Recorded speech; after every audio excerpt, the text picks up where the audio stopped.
Ren and Stimpy and Beavis and Butthead basically single-handedly fucking made people realize that cartoons could, in fact, not be solely targeted at kids.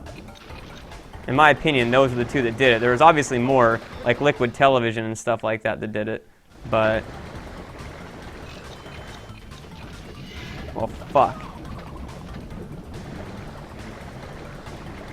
I watched Angela Anaconda. That, I believe, was a spin-off of the, oh, I forgot what series it was, but it was a spin-off of something, I can't remember. But I fucking watched that shit. The one with all the, like, cut-out paper-mache faces, right? And shit like that. Or not paper-mache, but it's just, like, black and white images, like, people's faces and everything like that. And they animated them.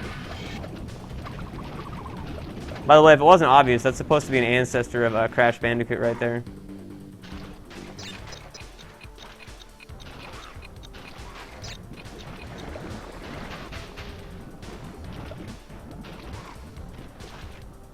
I don't know if it's faster to use him or not.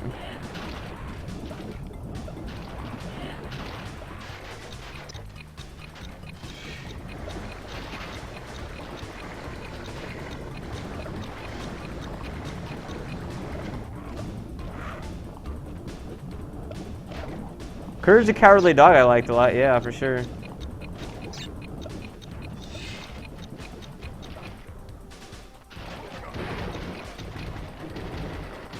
Now, I believe this is the level where you can get to a secret level by having one of the pterodactyls pick you up. I'm not even going to fuck with it, because I just want to fucking get the time trial.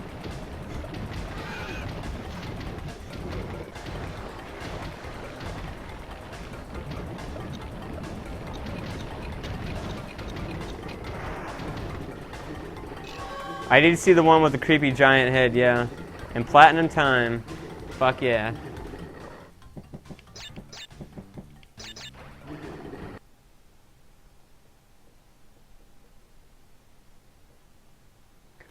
You're not perfect.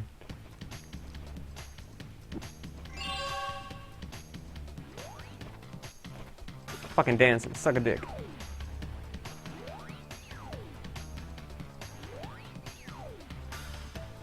Not gonna do the motorcycle levels yet, because those can just all blow my ass.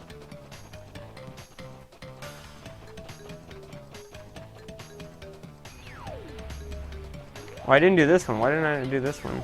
Oh, that's right, I gave up on this one because it was pissing me off.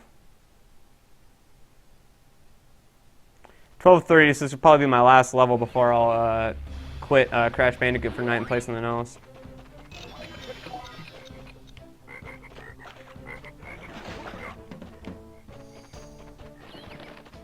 I think much like Ren and Stimpy was back in its day, god damn it, much like Ren and Stimpy was back in its day, where it kind of like got a lot of stuff past the censors and everything, and it was much more adult than what was expected at the time. I think Courage the Cowardly Dog pulled off a few things like that, but mainly instead of being more adult, it was just more disturbing and more fucked up than you would have expected to see compared to most of the other cartoons that were out there on Cartoon Network. Why? Really?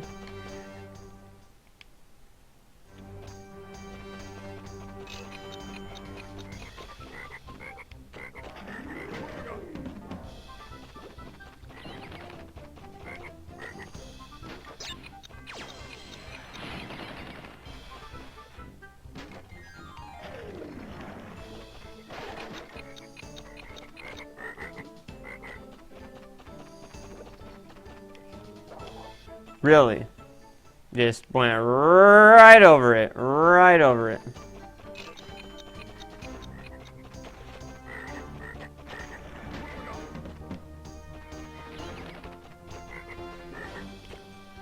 Right over it. Right over it.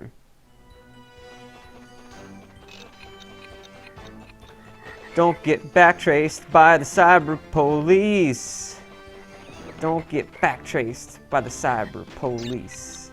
The cyber po-po, don't you know? They'll throw you in the locker and off you go. Arrest your ass, don't you know? The cyber po-po got your number, yo. Cyber police, keeping the streets, the cyber world clean at least. I don't know how that even works, but alright.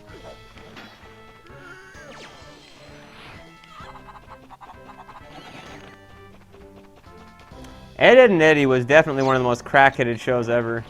Some people have a theory that Ed, Edd and Eddy is actually a show about a bunch of kids that got killed and are in purgatory because the seasons like never fucking change except for the movie, I think, and it's always the exact same kids. There's no parents around. There seems to be no actual change ever happening. No matter what kind of disaster happens in one episode, it's gone by the next episode, and none of the characters seem to age.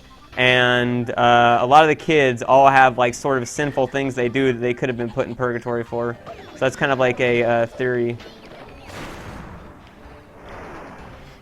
I've never seen parents on that show.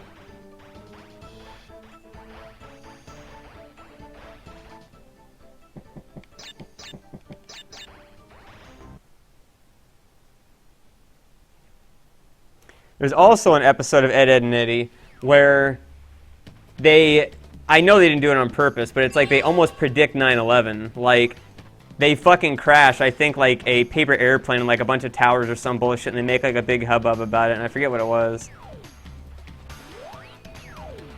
Well, it couldn't apply to South Park because you see the parents like daily on that episode, and the seasons do change, and new people do come in and out of the town, and the characters do have changes to their like wardrobe and their personality and their backstories. Conversely, nothing in Ed, Edd and Eddy ever changes.